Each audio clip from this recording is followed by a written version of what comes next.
Grand personality म्हणजे काय याची प्रचिती अभिनेते अजिंक्य देव यांच्याकडे पाहिल्यानंतर येते.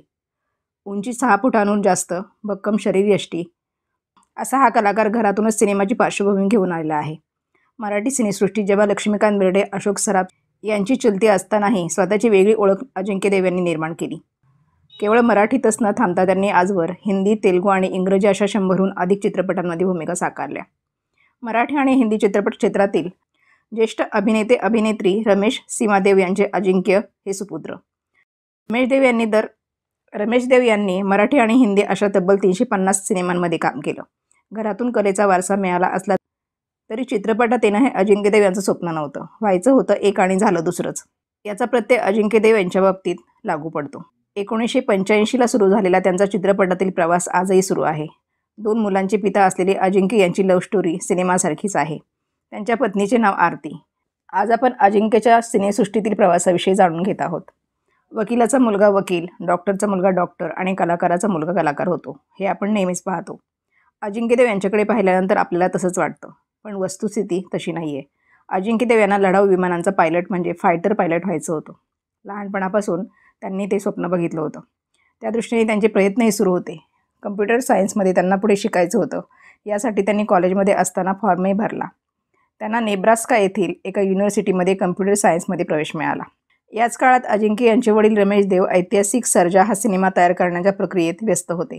त्याचवेळी ते बाबासाहेब पुरंदरे यांची मदत घेत होते. बाबासाहेब पुरंदरे यांनी रमेश देव यांना त्यावेळी घरात असताना बाहेर कशाला सर्जा शोधतोय असा सवाल केला. तोपर्यंत अजिंक्य यांना चित्रपटात घेण्याबाबत रमेश देव यांनी कोणताही विचार केलेला नव्हता. अजिंक्य यांचे नेब्रास्का येथील युनिव्हर्सिटीत ॲडमिशन झालं. व्हिसा पण काढला होता, पण कॉलेज सुरू व्हायला 6 महिन्यांचा अवधी होता. त्यावेळी अजिंक्य देव यांनीही आणखी 6 महिने आहेत, काम करूयात असा विचार केला. त्याचवेळी त्यांनी अर्धांगिनी हा सिनेमाही केला. शूटिंग संपल्यानंतर अजिंक्य हे अमेरिकेत निघून गेले, पण रमेश देव यांना मात्र मुलाने सिनेमातच कारकीर्द करावी अशी इच्छा होती. यासाठी त्यांनी अजिंक्य यांना भारतात परत यावं यासाठी वेगवेगळ्या मार्गांनी प्रयत्न सुरू ठेवले आणि अखेरीस त्यांना यशही आलं. कालांतराने अजिंक्य सिनेसृष्टीत स्थिरावले आणि त्यांनी मराठीतच नव्हे तर वेगवेगळ्या भाषांमध्ये सिनेमे केले. परंतु रमेश देव यांनी मध्यंतरी एक खंत व्यक्त करून दाखवली. अजिंक्य यांना मी पुन्हा भारतात आणायला नको होतं असं त्यांनी बोलून दाखवलं.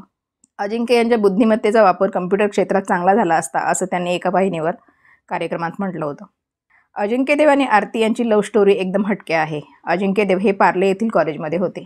त्यावेळी ते BScच्या पहिल्या वर्षात होते. त्यांच्याच डिव्हिजनमध्ये आरती आई होत्या. अजिंक्यने त्यावेळी सिनेमात काम सुरू केलेलं नव्हतं, पण ते रमेश देव यांचे चिरंजीव आहेत याची सर्वांना कल्पना होती. आरतीने अजिंक्य यांच्या बाबतीत ऐकलं होतं, पण त्यांची ओळख नव्हती. आरतीला पाहताच अजिंक्य देव त्यांच्या प्रेमात पडले. त्यांचा मित्रांचा एक ग्रुप होता. ते ग्रुपमधून ट्रेकिंगला जायचे. त्यांचं बोलणं वाढलं, जवळीकता निर्माण झाली आणि एक दिवस अजिंक्य यांनी आरती यांना प्रपोज करायचं ठरवलं. त्यांनी चक्क जुहू बीचवर गाडी आडवी करून आरती यांना प्रपोज केलं. आरती या होकार देतील अशा समजुतीत अजिंक्य होते, पण झालं वेगळंच. अजिंक्य यांनी प्रपोज करताच आरती रडायला लागली. त्यामुळे अजिंक्य हेही घाबरले, कारण त्यांनी फक्त प्रपोजच केलं होतं. त्यानंतर ते दोघे बरेच दिवस बोलत नव्हते. एक दिवस अजिंक्य यांनी हो किंवा नाही हे विचारायचं ठरवलं.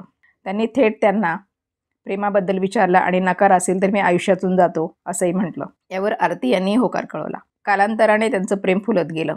आरतीच्या कुटुंबियांना दोघांबाबत माहिती झाली, पण अजिंक्य यांची पार्श्वभूमी चित्रपटाशी संबंधित आहे. त्यामुळे ग्लॅमर असलेले अजिंक्य हे आरती यांना नंतर सांभाळतील का किंवा नंतर फसवतील अशी भीती त्यांना होती. त्यांनी तसं आरती यांना सांगितलं सुद्धा, परंतु आरती स्वतःच्या निश्चयावर ठाम होती. तिकडे देव कुटुंबियांना आरती पसंत पडली होती. अखेर 1986ला त्यांचा विवाह पार पडला. विशेष म्हणजे लग्नावेळी दोघांचंही वय 22 ते 20च्या आसपासच होतं. आज 35 वर्षाहून अधिक काळात त्यांचा सुखाचा संसार सुरू आहे. अजिंक्य आणि आरती यांना 2 मुलं असून मोठ्या मुलाचं नाव आर्य. तो सहाय्यक दिग्दर्शक म्हणून हिंदी सिनेसृष्टीत कार्यरत आहे. यापूर्वी त्याने मराठी सिनेमात काम केलं आहे.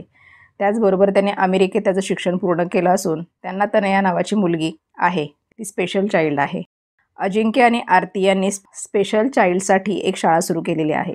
या माध्यमातून स्पेशल चाइल्ड असलेल्या मुलांना सर्वांगीण विकासासाठी ते प्रयत्नरत असतात. अर्धांगिनी हा अजिंक्य देव यांचा पहिलाच सिनेमा. तो 1985मध्ये रिलीज झालेला. त्यानंतर त्यांनी आणखी 2-3 चित्रपट केले होते, पण सर्जा या ऐतिहासिक चित्रपटाने त्यांना वेगळी ओळख दिली.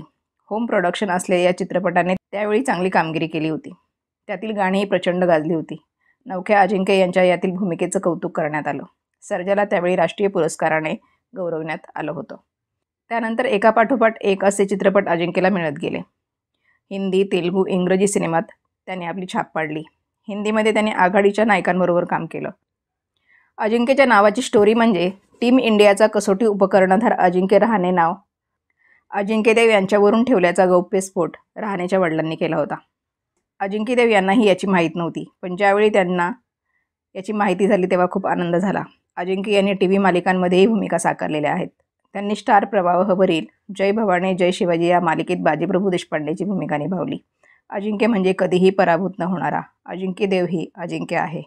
अजिंक्य देव यांना पुढील वाटचालीस खूप साऱ्या शुभेच्छा.